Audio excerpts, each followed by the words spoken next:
Hello, this presentation today covers Chapter 8 in Political Science Research Methods. Chapter 8 is titled Making Empirical Observations. This is going to cover part 2 of the chapter since we covered part 1 in last class. If you're following along in the book, then part 2 should cover pages 156 through 164.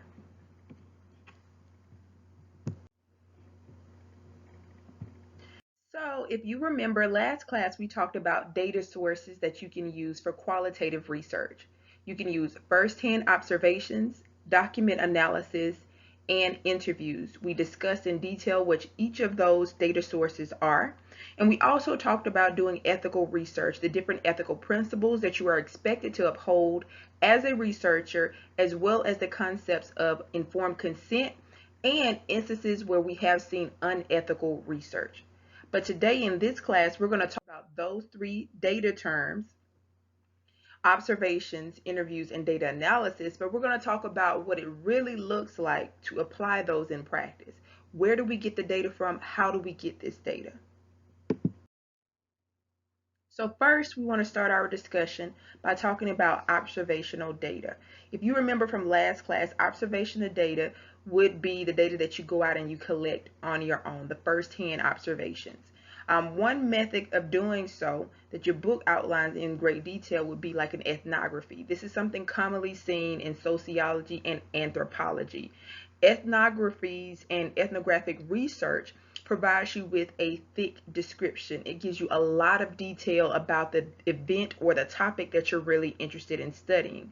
And when you conduct an ethnography, you as the researcher would immerse yourself within the culture in which you're studying. So if you guys have ever paid attention to, like on PBS, Discovery Channel, or Nat Geo, you see these researchers in anthropology, sociology, sometimes in like psych or something like that. They go out and they live amongst the people they're interested in understanding, or they may live amongst animals if they're interested in understanding like their mating patterns or whatever it may be. That's where you see ethnographies a lot. But within political science research, instead of terming them ethnographies, we tend to do what's called field research or field studies. And that means that we go out and we study things within their natural settings using direct observation. Direct observation meaning that you, as the researcher, would directly observe everything and have first-hand accounts of those specific things that are taking place.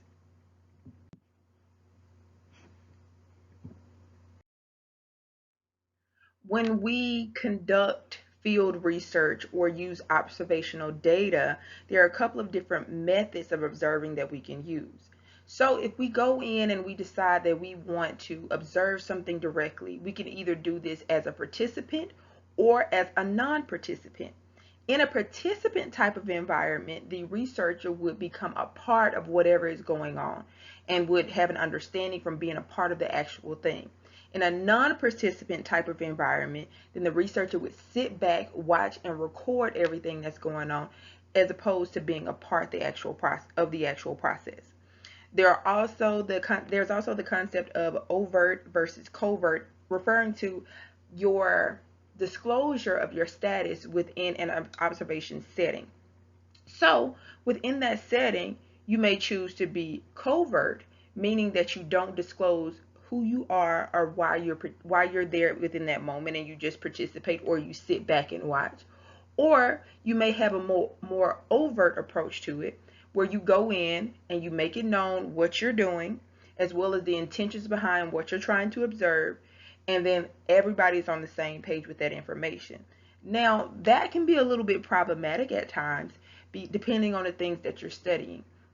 If participants know that the reason why you're there or why you're studying a specific thing, there's a possibility for reactivity, which is something we talked about in previous classes.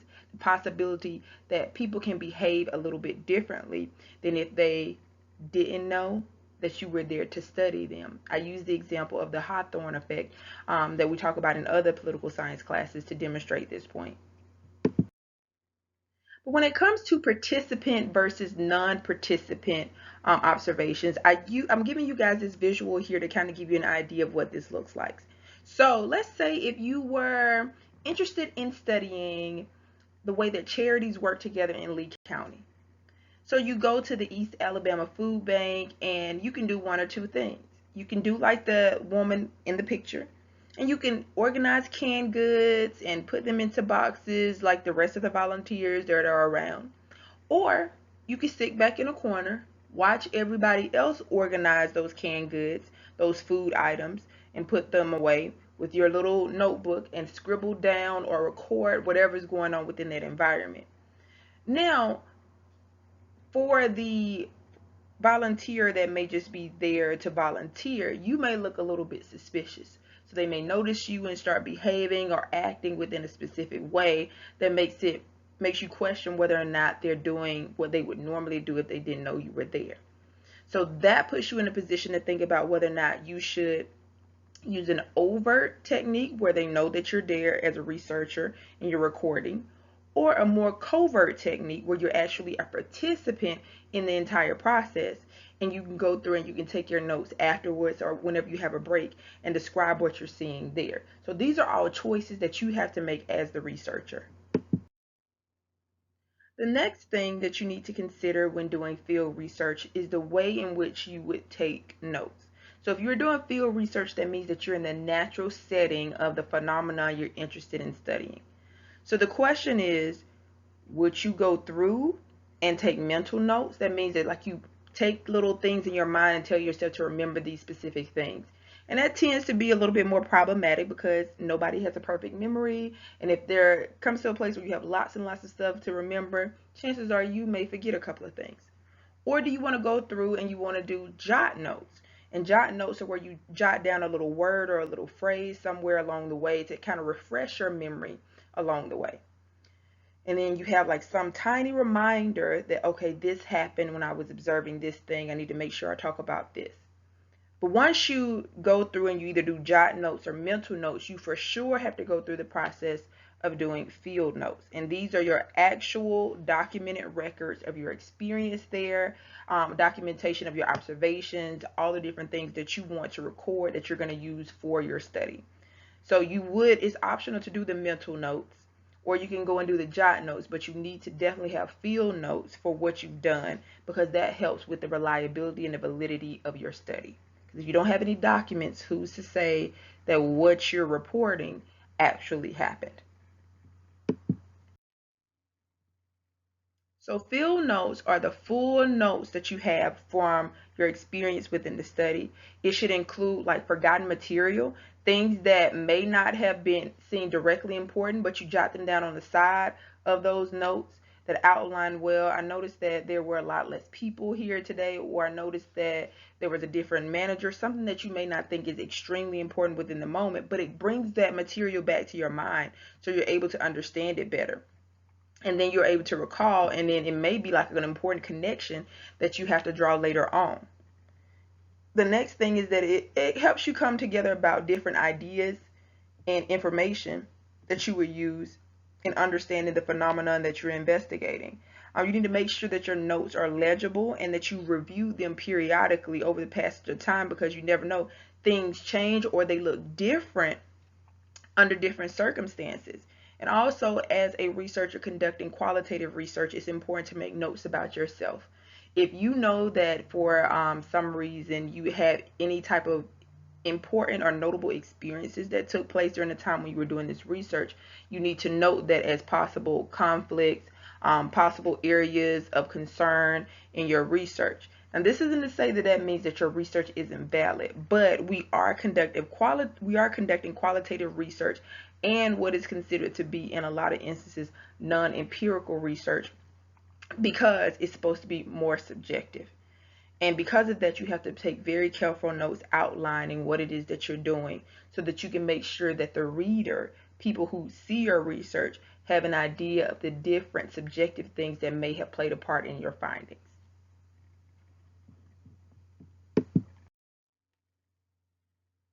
Now, typically when we go through and we do field research in a natural public setting, there aren't a whole lot of risk to the individual. You know how we talked about earlier, last class, we talked about unethical research such as the Tuskegee experiment and the negative repercussions that they had on the individuals. If you're going out and you're just doing observations of people in their natural settings, in public settings like that, the risks typically are much lower. But there are some risks that can be associated with you being there and researching the different things that are going on with them. First, there can be negative repercussions. Let's say you had an informant that told you that you can come in and they'll introduce you as a friend of theirs into the whole environment. And later on, it gets revealed that you were actually a researcher and you were studying something of interest. And it comes out that that person was the person who helped you be a part of this whole process, and it could have negative repercussions on their relationships with the other people in that group because they may have felt deceived or whatever the case may be. So there's that possibility. Another possibility would be the possibility of an invasion of privacy, or them feeling as though there has been an invasion of privacy for them. So they may be in a space where they would not have given you the information that they gave you if they knew that you were a researcher and not just a friend. Say, for instance, if you were doing some work with like AA or Narcotics Anonymous, and they may feel as though that they were put in a position to reveal things that were very private to them, even if their name isn't indicated, that they wouldn't normally have revealed. So that is a concern there. Also, it may cause them some level of stress during the whole interaction process. And finally, disclosure. Disclosure of the behavior or information of to the researcher may result in harm to the observed during or after the study.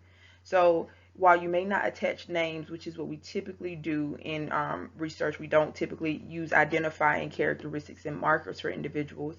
We may be talking about something that is very sensitive and very serious, and that can in some way be connected back to them in the future, unintentionally, of course.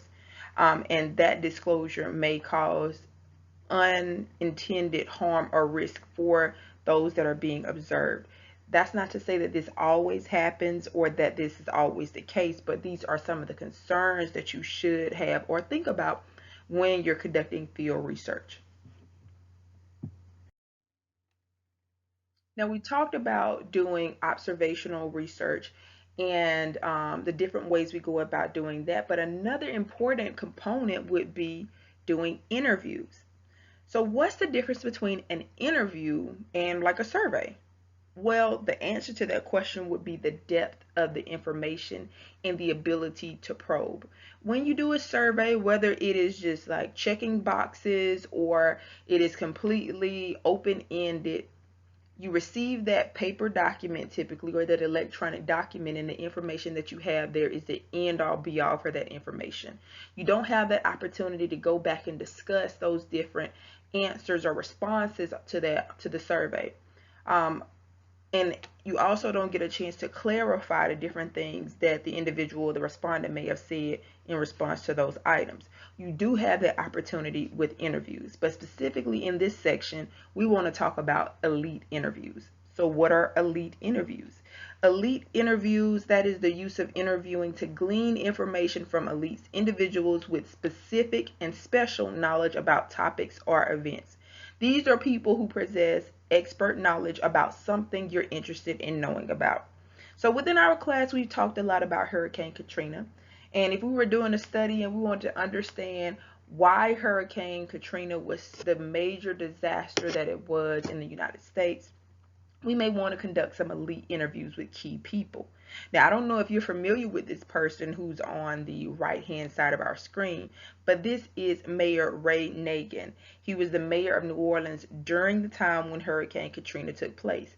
He may be the exact person that you want to speak to regarding this, because he would be considered someone who has expert knowledge about the topic or event that you're interested in, and he also has firsthand knowledge of it. It's not just a thing of where he's read it a lot in a bunch of books. It's not just a thing that he studied a lot as a professor at some university, but he actually has firsthand experience with it and can provide you with details that can't be found easily in books or in articles or things of that nature. So in that case, you may want to go through and have a elite interview with somebody who sits in this position. And we see elite interviews a lot of the times in political science, in public administration, because we deal with public officials, we deal with elected officials, those people who are key for the operation and the functioning of our government. So we talk to them and we want to get expert knowledge that we can't get from our textbooks all the time from people like them.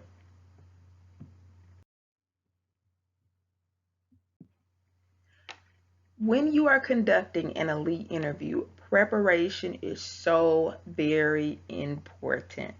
And it's very important for a couple of reasons. The first reason is that you need to be able to develop hypotheses for your study. So that goes back to our handy dandy friend, the literature review, and the annotated bibliography that we've talked about so much within this class. You go through and you make sure you've done a proper literature review. You can come up with and develop a hypothesis of what you think the relationship is, and then use your interviews to kind of like, test your theories along those lines. That's the first thing. The second thing is that it's very important to prep yourself because you need to have a good level of knowledge about the person or the people that you're interested in interviewing. One of the worst things that people experience doing interviews, especially elites, is when they sit down with somebody who seems not to know what's going on at all, or seems not to have any type of background knowledge, because it seems kind of like a waste of their time. So make sure that as you prepare to do an elite interview, that you've done your preparation in understanding the topic. In this instance, using our example, will be Hurricane Katrina, and you've also done your research on the elite interviewee. In this instance, it will be Mayor Ray Nagin. So going into all of that, making sure that you have all of that stuff taken care of. The next thing that you want to do, either before you either while you're preparing for your interview, or after you've gone through and done all like the literature review and stuff like that, is to make a contact to the person that you want to interview. And this is very important because it needs to be an appropriate initial contact. You need to have a letter of introduction. And I emphasize this point because we live in a society that is very much so tech savvy, and things are just at the tip of our fingers all the time. And that can cause a problem because you may immediately think, hey, I want to have a interview with the mayor of Auburn about something. I think it would be really cool to talk to the mayor of Auburn or the mayor of New Orleans or whoever. And then you decide, okay, I can do that. I'll just at them on Twitter. But there's a problem with that. One, they probably get added about lots of things on Twitter or whatever social media account you use. And so they don't really pay a lot of attention to a lot of that stuff. And I'm pretty sure a lot of it may be complaints if we're talking about the mayor. And two, you can't be sure that they're the person who responds to those accounts, or that they'll even see that information. So you need to make sure that you present yourself and the research and the study that you're doing in a very professional way. That means that you need to send a letter of introduction. This is usually done via email, through their contact office, some sort of official contact source. They have like sites for most like mayoral offices and all that type of stuff that you would go through to do all of that stuff. But make sure that you start off by using the right form and an appropriate contact when you're requesting an elite interview. The next thing to consider would be how you would go about presenting yourself for this interview. You reach out to them and you tell them that you are a college student who's currently in a research methods class. You're really interested in learning more about whatever the topic is, and you would like to have a sit down with them and want more information about this thing. You want to present yourself as someone who is well versed in the topic, but you don't want to present yourself as someone who already knows everything about the topic, especially if you're coming to someone else and saying that they are an elite expert on it. It's kind of like walking a fine line between coming off as informed and knowledgeable and coming off as not needing their help. So make sure you present yourself properly within that way. Another thing to consider would be recording your interviews.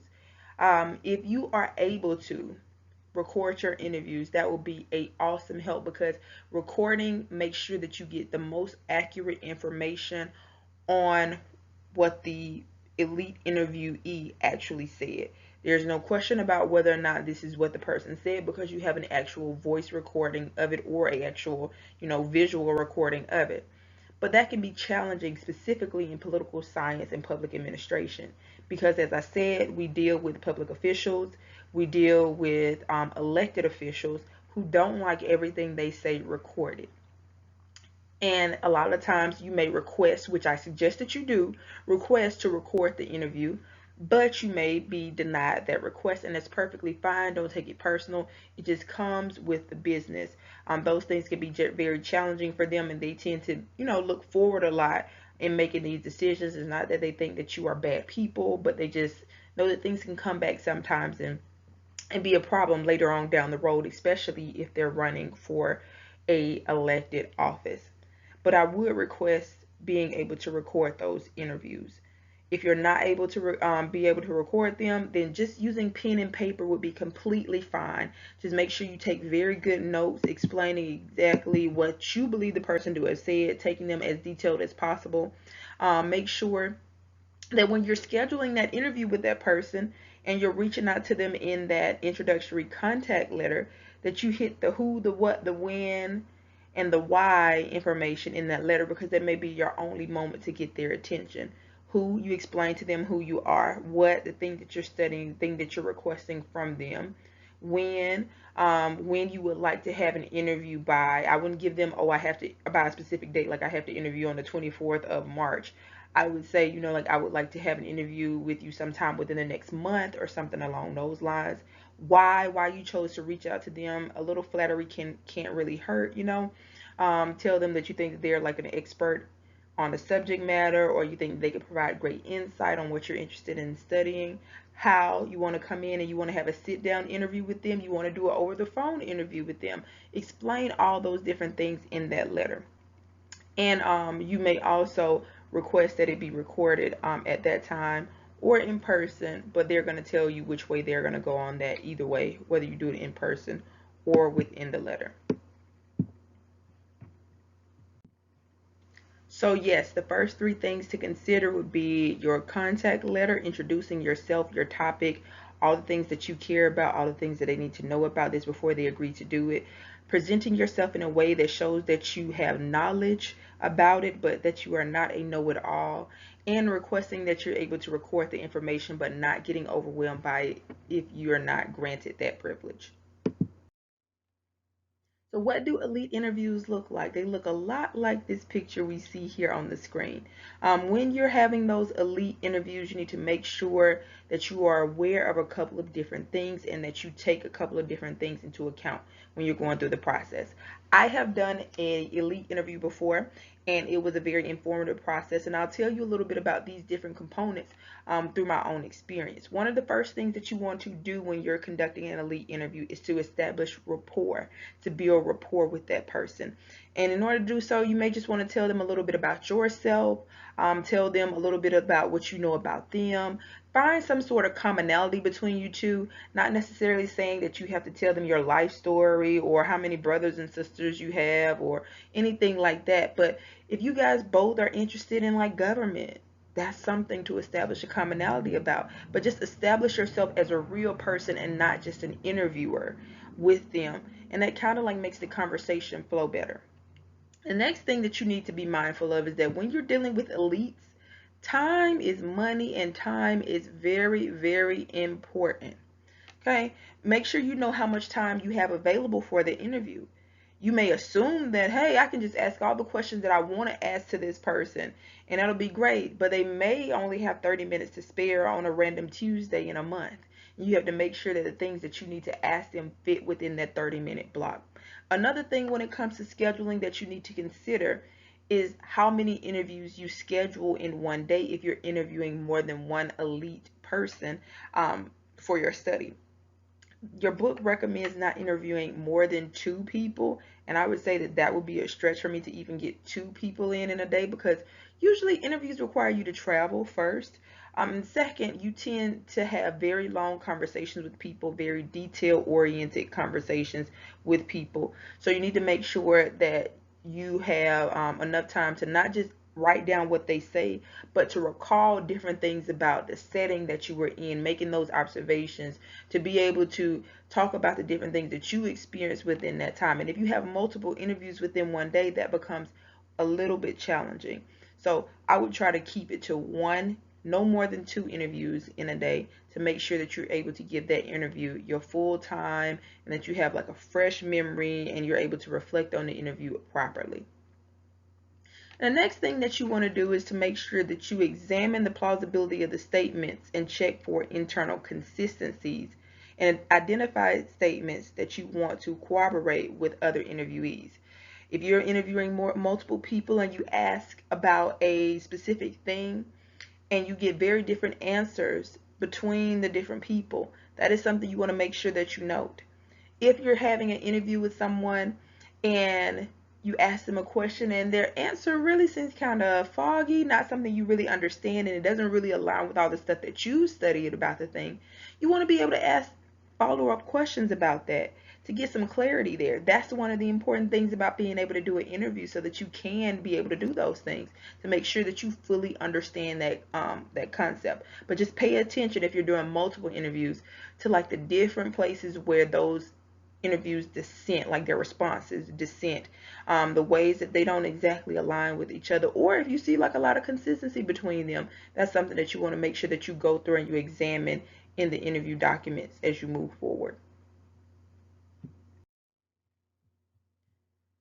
So conducting elite interviews is definitely a skill. It is not something for the faint of heart. People think that is, it's easy. I just ask questions and I get answers.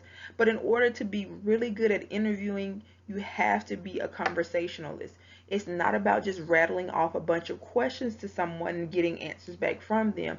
Your conversation with them should be like a conversation. There should be a dialogue, a back and forth. If you guys pay attention to like these great interviews you may see or you may hear on like NPR or even like CBS or PBS or anything like that, those are very well structured interviews because they don't just come off as rattling a bunch of questions off. The next thing is that in addition to being able to maintain a conversation and have a conversation around a topic, which comes from you having foreknowledge about that thing, you need to be able to listen to what's being said. You have to listen intently to the things that they're saying, which can be very difficult because you're writing and you're listening, or you're recording and you're documenting things in your head and you're listening all at the same time. But it's very important because you may notice something that then you can have a whole conversation about that takes you and gives you a whole wealth of information that you didn't even consider before, but because you were listening, you heard that thing and you were able to come to the table with questions about it and have a long dialogue about something you never expected in the first place. And the third thing that a good interviewer has to be able to do is to probe for information. It can be intimidating to sit in front of elites sometimes and have to ask them questions about things, and it's possible, but you just have to be able to ask the hard questions, not the disrespectful questions, but things that are challenging, things that you know are important to the thing that you care about. That's how you walk away with a wealth of information that is helpful to understanding the phenomena under investigation in your study.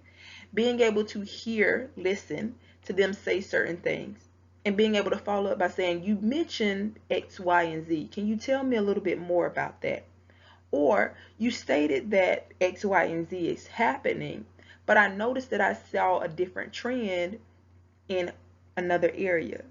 Can you give me any type of reasoning for the differences that I see there that you can think of?" Being able to do those things is what gets you the wealth of information that you don't get from, having a survey or just like observing people, sitting back and observing people in their respective environments. So don't ever think that interviewing is something that should be taken lightly. It is something that is very difficult, and the best of the best people that do it, they are amazing and phenomenal at the things that they do. And if you guys are interested in doing something along those lines, then you would need to have like the proper training and all that type of stuff. This just gives you a brief overview of what the interview process looks like. So, in summary, as an interviewer, your checklist, you need to make sure that you are fully prepared before you conduct your interviews. You have to have all the information. You have to go through and have done all your research on the person, done all your research on the thing. Make sure you find an appropriate way to contact them, an appropriate and professional way of contacting them, outlining who you are and presenting yourself to them as someone who is well versed and a scholar in the area as well. Be sure to try and record the interviews if you can. If not, it's perfectly fine. It's perfectly okay, because handwritten notes, that is a thing. Those are things that we have to do at different times. Make sure that you build rapport with the person you're interviewing with. I've done elite interviews before, and building rapport got me a wealth of information that I probably wouldn't have gotten if I had not established myself as someone who is more than just an interviewer, but a person who's actually interested in the things that they do. And make sure that you don't schedule too many interviews in one day. This is a very lengthy process and it takes up a lot of your time. So make sure that you schedule accordingly. Be mindful and thankful for their time that they've given to you. Be respectful of their time. If they say that they had 30 minutes, make sure you only use 30 minutes of their time. Those are all just a few things to consider while you're going through the whole interview process.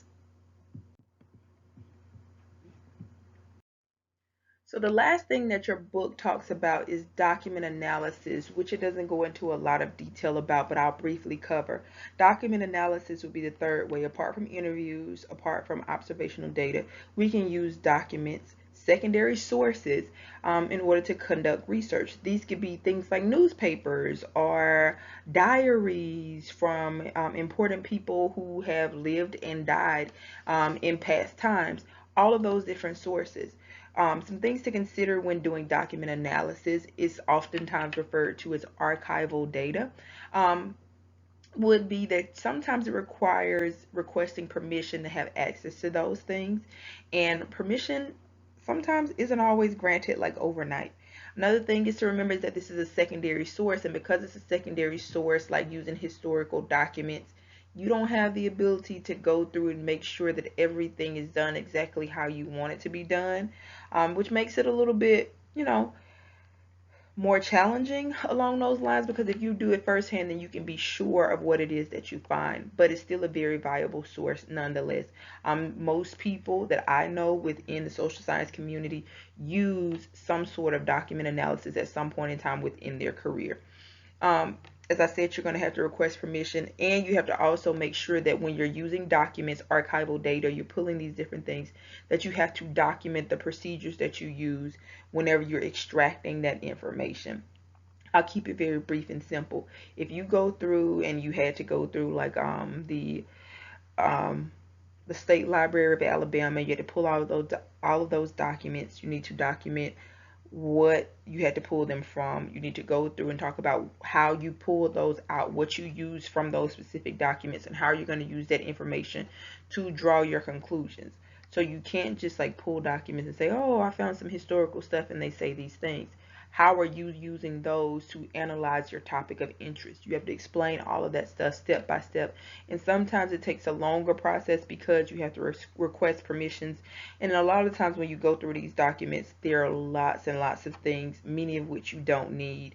You have to filter through them. It could be hundreds or thousands depending on what you're interested in, but you have to explain your process of elimination, of choosing which ones that you're going to use and which ones you're not going to use. So all of those are things that you can consider and should consider if you're using document analysis, using like historical data and things along those lines. But that pretty much concludes chapter 8, talking about making empirical observations. And we'll continue on with chapter 9 in the next class.